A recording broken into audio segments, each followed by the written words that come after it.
Give it to me like. Hi guys, so today I want to talk a little bit about what is vitiligo. So vitiligo, you probably know somebody with it because it's a very common autoimmune condition where you actually lose pigment in your skin and it looks depigmented.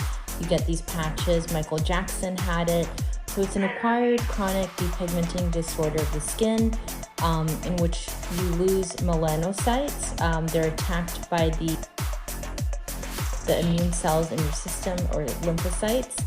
And on a biopsy, interestingly, you will not see melanocytes, even if you stain for melanin.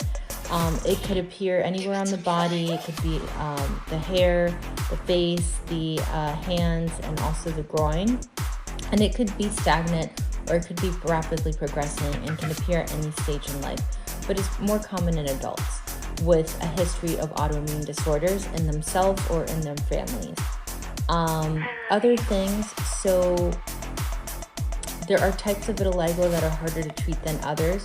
For example, the acrofacial genital is actually more difficult to treat, and if you just have one solitary patch, it could be easier to hide or treat.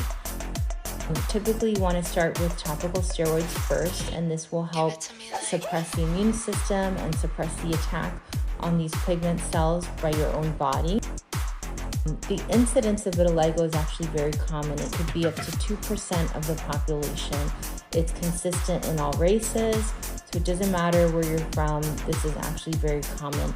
It's seen in men and women, and it typically appears before the age of 20, but could be as young as 10 years old or late around your 30s. There's segmental, non-segmental. There's different types of vitiligo. The strongest association is actually thyroid disease.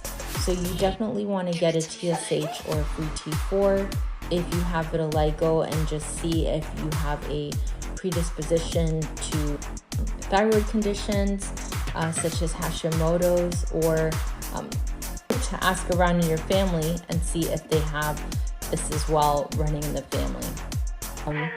What causes it? It's loss or destruction of melanocytes, and those are the cells that produce melanin.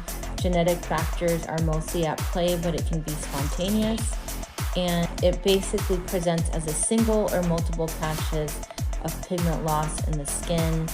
And other things about vitiligo, it could also be unclassified, and severity is sometimes difficult to assess. It's benign, but it can be cosmetically disabling for people, so it's important to see your dermatologist if you think you have this condition.